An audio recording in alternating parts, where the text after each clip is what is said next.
Hello friends, welcome to our channel Indian comics universe. आज की comics है नागराज का इंसाफ। तो चलिए शुरू करते हैं।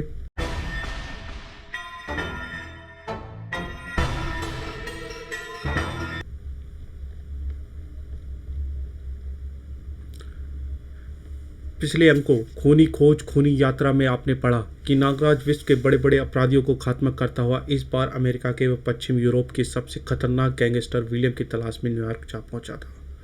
न्यूयॉर्क में सिर्फ डॉन ही एक ऐसा व्यक्ति था जो विलियम को पता जानता था। उसे फ्लोरिडा नाम की एक लड़की की मदद से विश्व की सर्वाधिक सख्त जेल से छुड़ाता है। नाराज को पता चलता है कि स्वयं डॉन एवं फ्लोरिडा वे विलियम के खून के प्यासे हैं।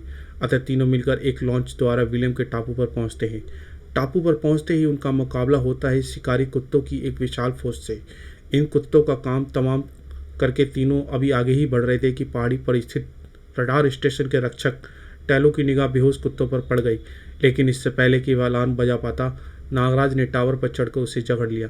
परंतु टैलो भी कम नहीं था। उसने नागराज को उठाकर टावर के नीचे फेंक दिया।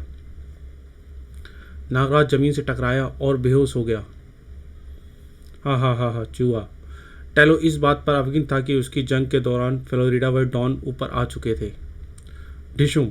लेकिन डॉन के प्रहारों पर टैलो का कोई असर ना पड़ा। उसका हाथ दर्द से झंझना उठा। अब बारी टैलो की थी। इससे पहले कि टैलो दूसरा प्रहार करने की सोचता, फ्लोरिडा ने उसके सिर पर रॉड दे मारी। ले मर। चोट से पीड़ा से तिलमिला उठा टैलो। उसने कंधे पर लटकी गन उतारी और फ्लोरिडा पर तान दी। मैं तुझे जिंदा नहीं छोड़ूंगा, नहीं। नीचे नागराज होश में आ रहा था। ओह, ये मुझे क्या हुआ। फिर उसने छठी इंद्री चेती और नागराज टावर पर चढ़ा और अचंभित हो गया। फ्लोरिडा पर तनी टैलो की गन हरकत में आने से पहले नागराज हरकत में आ चुका था और इसके साथ ही टैलो ने ट्रिगर दबा दिया। लेकिन स्टैन गन का रुख अब आसमान की तरफ था। नागराज ने गन उसके हाथ से छीनी। पलट कर दोनों लातें चैने पर आ उड़ी। इसके बाद नागराज ने उसे संभलने का अवसर नहीं दिया और उसके सीने पर सवार हो गया। नागराज ने अपने घुटनों पर उसकी गर्दन दबानी शुरू कर दी। कराटे का एक मजबूत बार उसकी कनपट्टी पर कर दिया। टैलो ने तत्काल ही दम तोड़ दिया। नागराज ने टैलो को सलाम किया। तुम पहले शख्स थे टैलो जिसने मुझे चोट पहुंचाई। फिर तीनों टावर पर नीचे उतर आए। डॉन, मैं और फ्लोरिडा विलियम के महल के में जाएंगे। इस बीच तुम्हें विलियम की मिलिट्री हेडक्वार्टर को ध्वस्त करना है। हर महत्वपूर्ण इमारत के रास्तों पर ठीक 5 बजे फटने वाले टाइम बॉम्ब फिक्स करने होंगे और सबसे अंत में ब्लड रूम में प्रविष्ट होकर मिसाइल लॉन्चर का रुख विलियम की महल की तरफ करने के बाद ठीक 5 बजे मिसाइल दागनी है। लेकिन नागराज, अगर तुम 5 बजे से महल के अंदर ना निकल सकी तो जानते हो क्या होगा। मैंने बहुत सोचा है दोस्त, लेकिन महल पर मिसाइल छोड़ना बेहद ज़रूरी है क्योंकि हो सकता है हम दोनों विलियम को मारने में सफल ना हो पाए। तीनों पहाड़ी से नीचे उतरकर एक सड़क पर आ गए। छुप जाओ, लगता है कोई वाहन ऊपर आ रहा है। जैसे ही जीप नज़दीक आई, नागराज के सामने आ गया। रोको। ड्राइवर ने जीप रोकते ही नागराज पर पिस्टल तान दी, लेकिन नागराज ने उसका काम तमाम कर दिया। डॉन ने ड्राइवर के कपड़े पहन लिए और तीनों जीप में बैठ गए। फिर नागराज ने जीप घुमा दी। नागराज ने डॉन को हेडक्वार्टर के पास ही जीप से उतार दिया। अलविदा नागराज, जिंदा रहे तो लॉन्च पर मिलेंगे। माय फ्रेंड, मानवता की रक्षा के लिए लड़ते हुए मरने वाले कभी मरते नहीं बल्कि अमर हो जाते हैं। डॉन को छोड़कर नागराज की जीप से आगे बढ़ गया। पहाड़ी से उतरकर शहर को पार करते हुए दोनों जल्द ही विलियम के महल के सामने पहुंच गए। नागराज, इतनी सुरक्षा रहते हम कैसे अंदर घुस जाएंगे। नागराज के मन भयानक फैसला किया और जीप आगे बढ़ा दी। फ्लोरिडा, अब खेल सबके सामने होगा। जीप एक धमाके साथ फाटक से टकराई और फाटक तो तोड़ते ही महल के प्रांगण में प्रविष्ट हो गई। नागराज ने सैनिकों पर सांप छोड़ने शुरू कर दिए। ओह सांप। तभी एक ट्रक स्टार्ट हुआ और नागराज की जीप के सामने आ गया। इससे पहले कि जीप अचानक ही सामने आए ट्रक पर टकराती। फ्लोरिडा कूदो। और धड़ाम। जीप से कूदते ही नागराज और फ्लोरिडा विलियम के गार्ड से घेर लिया। खड़े हो जाओ, कोई गलती हरकत की तो गोलियों से भून देंगे। नागराज और फ्लोरिडा संघर्ष ही स्वयं को उसके हवाले कर दिया क्योंकि वे जानते थे कि उन्हें विलियम के सामने ही पेश किया जाएगा। गार्ड दोनों को स्टैंड के सामने लाए और महल में अंदर प्रविष्ट हो गए। बॉस से बात कराओ। अभी कराता हूँ। सर, हमारे साथ नागराज और फ्लोरिडा है। हॉल में विलियम का स्वर गूंजा, इन्हें सम्मानपूर्वक ग्लास रूम में ले आओ।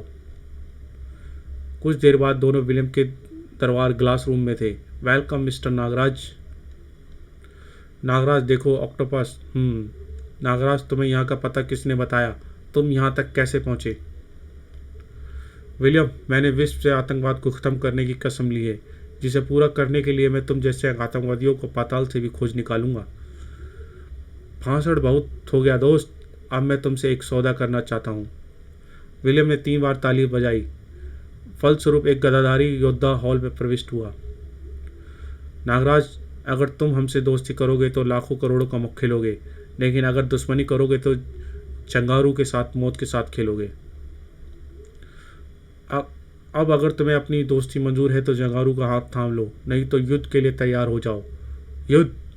नागराज के जीवन एक युद्ध ही तो है, तुम जैसी समाज की दिमकों को खिलाफ।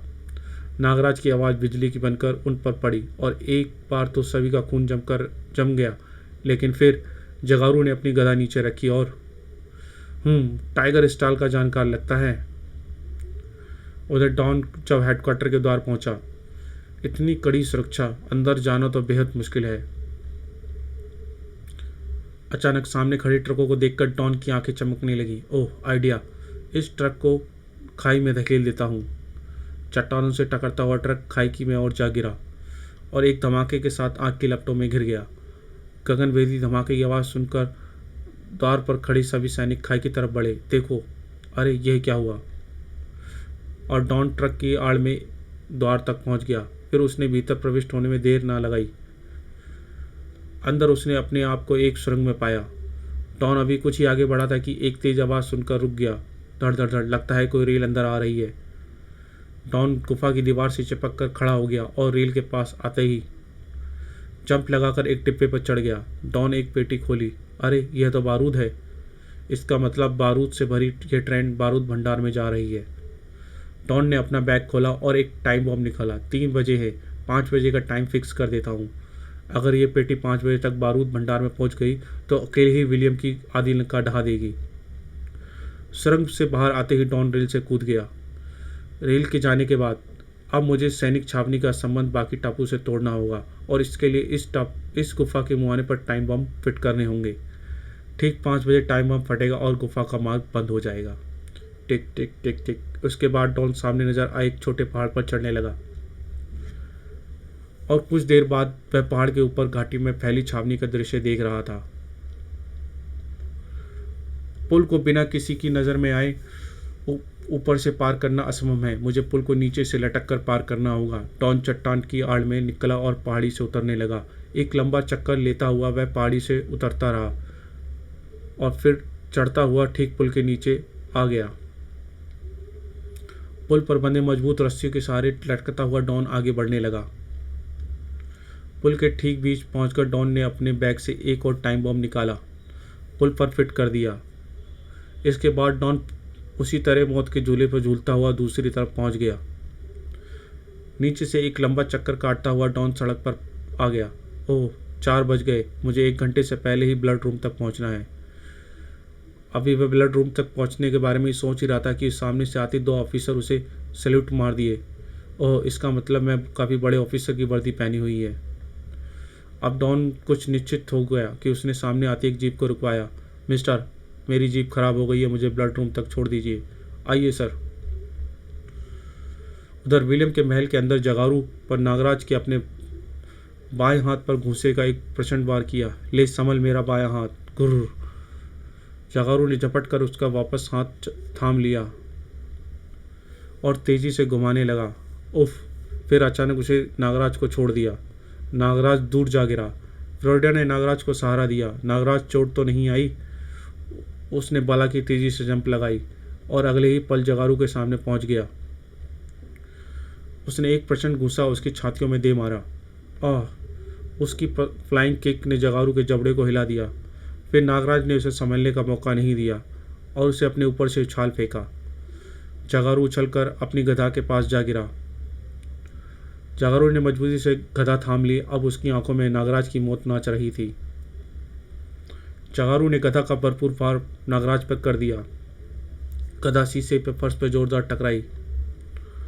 गधा लगातार प्रारों से फर्श पर कई जगहों से टूट गया। ओ नागराज बचाओ, बहुत हुआ दरिंदो, अब तेरा अंत आ गया। नागराज ने नागरस्सी से झटका दिया।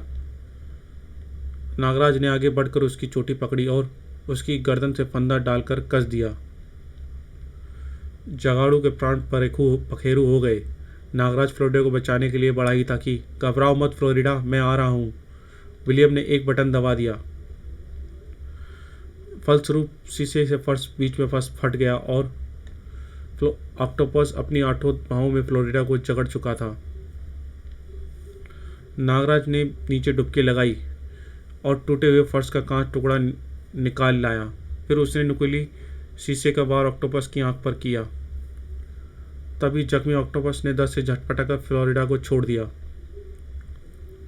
इससे पहले कि ऑक्टोपस दोबारा हमला करता, नागराज के हाथ से 8 नागरस्सी निकली। 8वां नागरस्सी ऑक्टोपस को प्रत्येक बाहों पर कस दी गई। अब नागराज की बाहों व ऑक्टोपस के बीच एक स्तंभ था। नागराज ने पूरी शक्ति बटोरकर नागरस्सी को खींचना शुरू किया और अगले ही पल ऑक्टोपस की 8 बाहें धड़ से अलग हो गई। नागराज पलट कर तैरता हुआ फ्लोरिडा के पास पहुंचा। इस बीच विलियम तालाब के किनारे पहुंच चुका था। विलियम ने नागराज को स्टैंड गन तान दी। वेल डन दोस्त, वेल डन। अब अपनी बहादुरी का इनाम पाने के लिए तैयार हो जाओ। विलियम ने स्टैंड गन का मुंह खोल दिया, लेकिन गोलियां नागराज को छू भी ना सकी। बीच में अभागी फ्लोरिडा आ गई। नहीं फ्लोरिडा नहीं, तुमने यह क्या किया? काश तुम्हें पता होता कि मुझ पर गोलियों का असर नहीं होता। नागराज, मेरा बदला, इंसाफ। इच फ्लोरिडा ने दम तोड़ दिया। नागराज फ्लोरिडा को सब लेकर बाहर आया। विलियम जानता है, ये अब तक सिर्फ मेरी हत्या करने के लिए जीवित थी। इसे मारकर यह ना समझना कि तूने अपनी मौत को धोखा दे दिया। तूने इसके साथ बहुत बड़ी नाइंसाफ़ी की है। आज इसे इंसाफ ज़रूर मिलेगा। नागराज की आवाज़ में विलियम को जड़ कर दिया। नागराज ने एक ही झटके में उसकी गर्दन उखाड़ दी। विलियम के मरने के बाद उसके सैनिकों को होश आया। अरे, इसने तो मास्टर को मार दिया, मारो इसे, उड़ा दो। लेकिन ठहरो, सबके हथियार उठ के उठे रह गए। मूर्खों, मुझ पर गोलियां बर्बाद करने की जगह अपनी जान बचाओ। तुम्हारे मिलिट्री हेडक्वार्टर में 5 बजे का टाइम बम फिक्स किए जा चुके हैं। अब से आधे घंटे बाद फटेंगे और ठीक उसी समय इस महल के तुम्हारी मिसाइल लॉन्च से मिसाइल भी छूटेंगी और फिर तुम रहोगे ना टापू। कुछ ही मिनटों में सारे टापू निवासी समुद्र पर खड़ी लॉन्च की ओर बढ़ने लगे। नागराज ने विलियम के गुप्त कक्ष की तलाशी ली। ओह, मिल गए सारे दस्तावेज। इसमें बाहर के देशों के फैले आतंकवादियों के पते और काले कारनामे दर्ज होंगे। नागराज ने फ्लोरिडा का शव उठाया। ओह, केवल 10 मिनट शेष हैं। शीघ्र ही मुझे विलियम के हेलीकॉप्टर तक पहुंचना होगा। उधर मिलिट्री हेडक्वार्टर में जीप ड्राइवर के डॉन पर ब्लड रूम के पास उतार दिया। ओह, 5 बजने में केवल 10 मिनट हैं। मुझे सीधा करनी होगी। थोड़ी देर बाद ब्लड रूम के सामने। ओह, लगता है इस वक्त अंदर कोई है। वॉल्ट के सामने पहुंचकर डॉन ने लीवर घुमाया। लॉक खुल गया। डॉन के दोनों दरवाजे जैसे ही सरकाए। अरे बाप रे, यह तो सायरन बज उठा। डॉन तेजी से अंदर घुस गया। सब मामला गड़बड़ हो गया। वॉल्ट को अंदर से लॉक कर देता हूँ। डॉन तेजी से बढ़ता हुआ कंट्रोल रूम में आ गया। ओह, 5 बजने में केवल 5 ही मिनट रह गए। इधर सायरन के सभी सैनिकों को सजग कर दिया। क्या हुआ? सब ब्लड रूम की ओर जमा हो गए। रूम में इस वक्त कौन गया होगा? खोलो इसे। सर, अंदर से लॉक है। गैस से काट दो इसे। Quick hurry up. 2 सैनिक वॉल्ट को गैस से काटने लगे। जल्दी करो, लगता है कोई दुश्मन जासूस यहाँ आ गया है। उधर डॉन ने एक लीवर घुमाकर मिसाइल लॉन्चर का रुख महल की तरफ कर दिया। ओह, लगता है दरवाज़ा काटा जा रहा है। तभी बाहर कहीं गगनभेदी विस्फोट की आवाज़ कंट्रोल रूम में जलजला आ गया। ओह, लगता है 5 बज गए और रेल वाले टाइम बॉम्ब ने बारूद भंडार को उड़ा दिया। डॉन ने एक बटन पर उंगली रख दी। गॉड, अगर मैंने आज तक कोई अच्छा काम किया है तो उसके बदले नागराज और फ्लोरिडा को विलियम की महल से निकलना लेना। मिसाइल लॉन्चर से मिसाइल निकलकर महल की तरफ बढ़ने लगी। बाहर वॉल्ट काटते ही सैनिकों धमाके की आवाज़ सुनी और बारूद भंडार की तरफ बढ़ने लगे। क्या हुआ? भागो, हमला, भागो, धड़ाम भड़ाम। इसके बाद विक्ट्री टापू की वह छोटी सी पहाड़ी मानो ज्वालामुखी बन गई। पहले महल की छावनी से जोड़ने वाला पुल ध्वस्त हुआ। फिर गुफा का मुहाना बारूद से भरी एक अन्य रेल को अपने साथ ले डूबा। उधर नागराज विलियम के महल के ऊपर हेलीकॉप्टर पर उड़ा जा रहा था। ओह, 5 बज गए हैं, लेकिन और तभी मिसाइल ने महल को ध्वस्त कर दिया। ओह टन, यू आर ग्रेट। नागराज का हेलीकॉप्टर चल दिया। उधर डॉन ने कंट्रोल रूम का पिछला दरवाज़ा खोला। अरे वाह, बस थोड़ी सी ढलान पर ही मेरी किनारी निकासी का रास्ता नज़र आ रहा है। पहाड़ी से उतरकर डॉन समुद्र में कूद गया। बस कुछ ही घंटों में लॉन्च पर पहुंच जाऊंगा। लगभग 2 घंटे बाद नागराज ने लॉन्च पर डॉन का स्वागत किया। आओ डॉन, सचमुच तुम्हारे बिना यह मिशन अधूरा ही था। दोस्त, ये तो सिर्फ शुरुआत है मेरे लिए, मेरे नए जीवन की। लॉन्च धीरे धीरे न्यूयॉर्क की ओर बढ़ने लगी। समाप्त। गाइस, अगर ये वीडियो आपको अच्छी लगी हो तो इस वीडियो को लाइक करें, सब्सक्राइब करें। Thank you.